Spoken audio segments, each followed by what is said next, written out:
Every Christmas Eve, Matt collects an offering which supports an entire year of funding for the outreach ministries. This started back in 2007 when our goal was to support Franklin Elementary School, which began our partnership with Missoula County Public Schools. Since then, the offering has been able to support the Mac Garage, which provides basic car maintenance for single-parent households. The offering also builds our connection to foster and adoptive families in the Missoula community. And ever since refugees started resettling in Missoula in 2016, we have come alongside families and individuals in a variety of ways as they adjust to life in America, and MAC offers them a community to be a part of. 2 years ago, MAC was able to purchase the Welcome House, our community center located in the heart of Missoula, where we have been able to provide a space to carry out this work. One of the things that our team gets asked often throughout the year is, can you share any stories of what is happening in outreach? How are things going at the Welcome House? Although there are some things we need to be sensitive about sharing, this year we are going to share stories of how God is working. A theme that God has kept on the hearts of the outreach team this year is from 1 John 4. We love because He first loved us. There is no way that any of us can love others or share God's love with others if He didn't show us how to love first. So when asking for stories this year, we asked our volunteers how God has helped them love others well in their role. You will listen in on a few conversations we had with several volunteers from all the areas of outreach. You will listen to us laugh, cry, and most importantly, get to hear how God allows us to love in so many different ways. I'm Morgan Solinar. I work at Evolution Services. I'm a parent coach, so I do supervised visitation with birth families for their children in the foster care system. And I partner with MAC by using the Welcome House and utilizing all of the other resources that Laura has up her sleeve. I'm Isabella. I am actually interning with Laura as a social work student, and so I am helping out through the outreach ministries, primarily with the refugee and foster ministries. My name's Emmy. I am interning with MAC as well. I've been working with MAC since the beginning of the summer, and I've been able to work in a lot of the different ministries MAC does, including work with the refugee families, a Congolese community in Missoula, and also the foster care community. I'm John Combs. I was asked to do some driving lessons because I'm a retired teacher. I've had the privilege of getting some of our Swahili community and other refugees and teaching them how to drive. I'm Jennifer Wells and volunteer similarly with the Swahili group, just generally helping with the kids and student ministries in that group and driving and being friends. Yeah, I am Jean-Paul Wakora.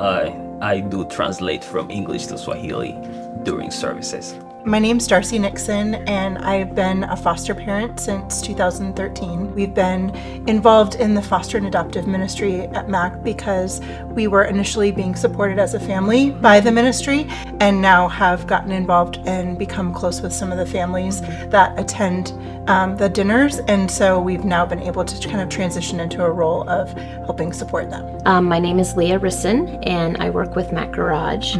My job is hospitality, so I set up a room with hot beverages and some Bibles laid out, and I just wait in there with our clients when they come to have their cars worked on. I'm Sarah Grimm, and I help coordinate the foster dinners once a month, and yeah, I'm new to it, so it's been really great just to see and meet the different foster families and those that come to MAC and those that don't come to MAC. How do you feel that you're able to love others well or show God's love to others in the current role that you're in? Honestly, I think a lot of it stems not from me, but in what God equips us to do and the opportunities He presents. I feel like I've been in a lot of situations that I had never really necessarily been like, oh, I think I'm going to pursue helping people in this way or with this community, and I think God just opens the doors and gives you courage and also skills and the people to teach you the skills to then love others well.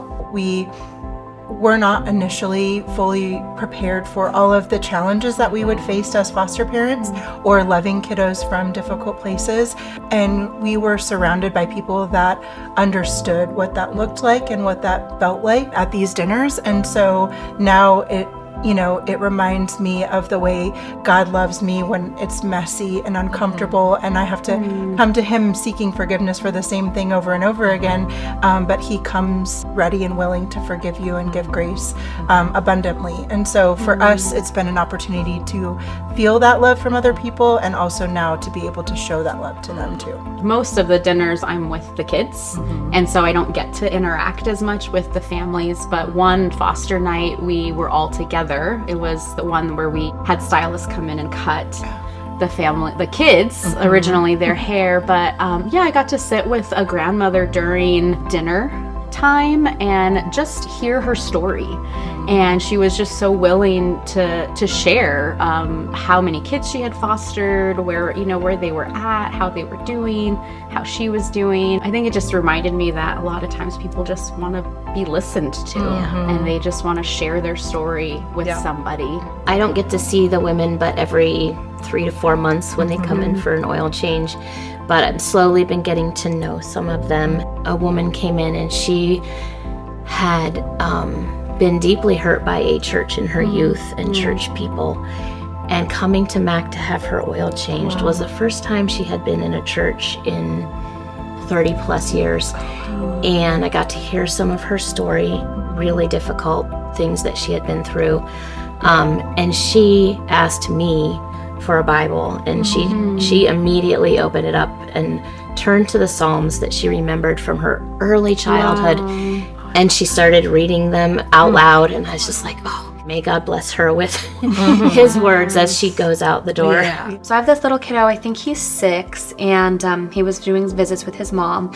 We were doing them at the library, and he was just having a really hard time transitioning. He hadn't seen his mom for a while and then started to see her again, and the library was just so overstimulating, and there was just so many things there, and he had a really hard time at the end of visits, to the point where he was getting angry and violent. We didn't want him to have to experience that, and I've been using the Welcome House for almost a year now, I think. And I love it there. I love being there because it gives such a homey environment for those kiddos. And so we switched to do the Welcome House Mondays and Tuesdays instead of just one of the days. And it completely turned around his visits. He has such a good time, and really just helped him be able to connect with his mom. When the Welcome House can be a part of helping one of the most vulnerable kiddos in our community heal, and possibly be able to be in a relationship with his mom, that's just so sweet to be able to see God let us be a part of that. I think part of the surprise for me is just how rewarding it has been. When that person has been you've been working with them sometimes for months. Some of our refugee community not only has never driven before, some of them have never even ridden in a car before. And to go from that level of lack of knowledge to then being able to pass the test, and just the overwhelming joy. It's pretty special. Yeah, great. I'm one of his students, so I know what that feels like. Yeah. As one of the Swahili community, we are very thankful. This place feels like home already. I was supposed to go to Chicago, then COVID hit. They canceled the visa. Then after some time, they were like, hey, you guys are traveling. It was kind of a sudden thing. A day before we came, we're like, hey, where are we going? And somebody read, and they were like, I don't know, you're going to somewhere called Montana, in a place called Missoula. We're like, yeah, let's go. Never heard of that, but we're going. So it's a very good place, and very good people, very nice people. When you think about all the different places that, our refugee friends could go all over the world, and God chose to have them come to Missoula,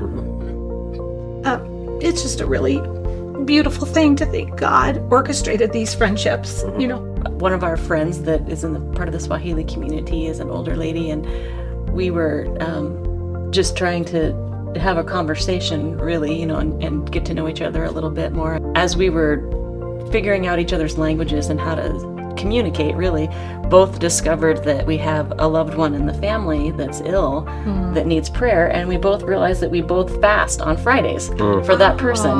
And just how that came together was really beautiful and neat. But yeah, the language it can be sticky, but also messy situations from both sides of the world, and how to get through those and pray for each other. Yeah. And I think that's just some of the just most beautiful parts of having so many people a part of our community is you realize there's so many things that can connect you, you know, so, and then sometimes we just focus on those barriers, but there's so many things that can connect you. The level of intensity and enthusiasm that goes into every day of this job. And there are great moments of that, and there are hard moments of that. But I think I was surprised just by the amount of energy that goes into loving the community, and it's been really cool to be a part of.